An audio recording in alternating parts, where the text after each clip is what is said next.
Hi, Jewish mom. First of all, I want to a little bit warn you. There's some construction going on next door.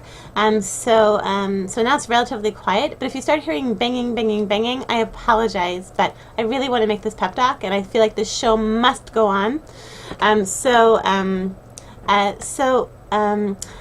want to talk about today, I want to talk about marriage and communication in marriage. I read an article about a year ago in Mishpacha magazine, and they were talking about, they interviewed a marital expert about like fighting in marriage, and one expert was saying that most couples have a topic that is their charged topic, like the topic that they disagree about, and basically they and for all of their married lives, pretty much most couples just keep on the thing that they fight about, the thing that they disagree about is the same topic. I personally have been married for 18 years, happily married for 18 years, and I know that we have our one topic, which is our like charged topic, and maybe you know too.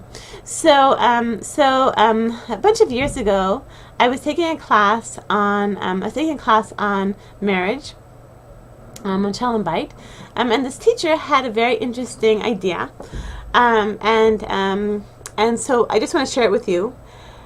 So her idea was, she told us about the importance of a weekly date, and of like weekly, solid chunk of communication with your spouse.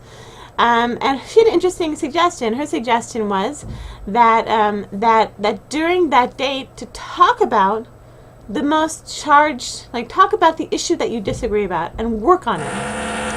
And it was interesting because this teacher, if anyone else has taken the same class, it's a very, very popular class. I have to say, like 99%, I learned so many wise things from this very, very wise Rebbetzin. But this advice, I thought was really, really, really terrible. And I know that for me in my marriage, if I was spending every week talking with my husband, actually we do have a weekly date, and I think that really I think is really one of the 10 commandments of marriage is definitely having a weekly date. But I don't know what the other 9 are, but whatever, that's got to be in there somewhere. So I know for me in my marriage, that would be really bad. That would be really bad. I think it would just be very explosive and bad to always be bringing up our charged issue. I found someone who agreed with me on this topic. I got some very, very good advice, but I think it's very, very excellent advice on marital communication. And it was in Sarah Hannah Radcliffe's column this week in Family First magazine. And I think this is just so important. So I'm going to read almost the entire thing. Okay? If you still can, maybe write out. This is from the Shavuot issue, the pre-Shavuot issue. There's a picture of a flower on the front of the issue. Shavuot in full bloom. Okay, if you can still get it, I recommend you just read Sarah Hannah Radcliffe and read it again and again because I think it's very, very important. Okay, so the topic is called airing issues. She says, just because we can speak doesn't mean we should speak.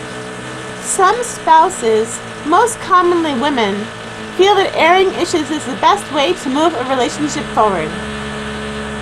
Quote, a woman says, I'm totally honest with my husband. If he's done something that upsets me, I raise the issue with him, clear the air, and tell him what I need going forward.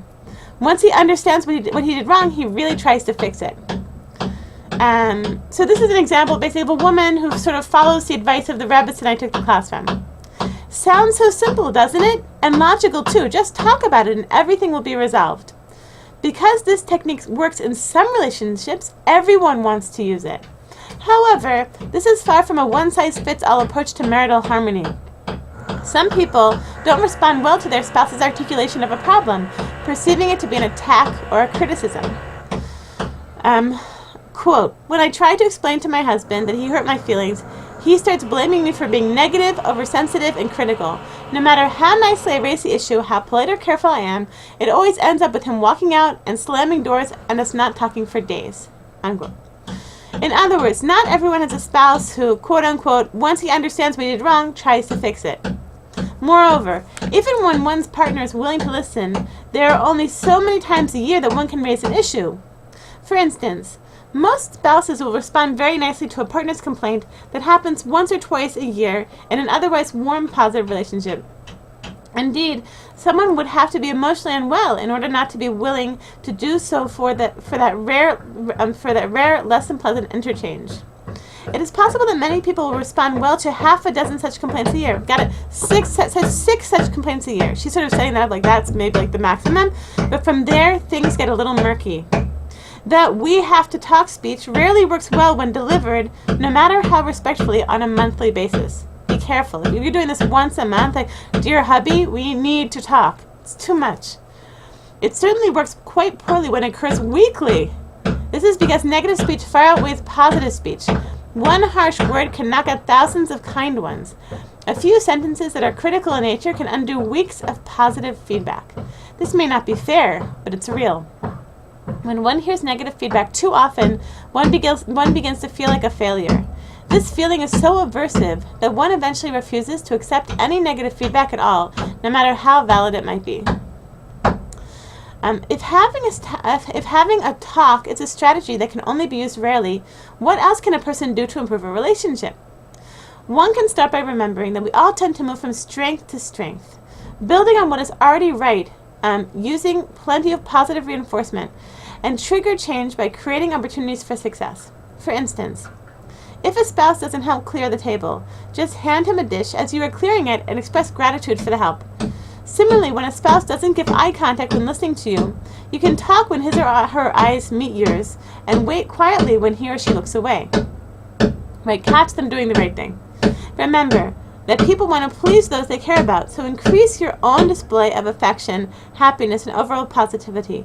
Your spouse's behavior will automatically improve across the board.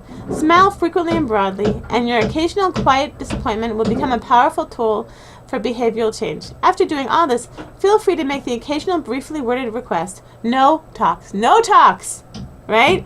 Most likely your spouse will be far more cooperative. Okay? So in summary, so what it sounds like to me from Sarah Hannah Redcliffe, so it sounds to me like we need to work on avoiding more than 6 sort of raising heavy negative issues a year, right?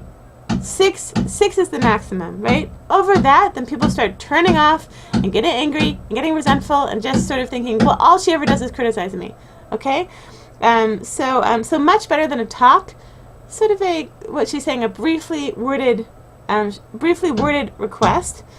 No more than 6 times a year.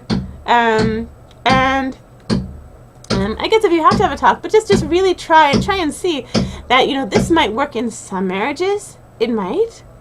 But for some people, and I have a marriage like that, for some people it can be really toxic and explosive and just not a good idea. So I want to bless all of you Jewish moms with an amazing Shavuot, and that with this advice for all of us, I think a lot of women especially, like, we want to air our issues and get it off our chest and talk and get it out in the open, and be careful. Be really, really careful, because there's other and even better ways to get to accomplish what you want to accomplish in your marriage. Okay, I want to bless all of you Jewish moms with an amazing week and an amazing, amazing Shavuot.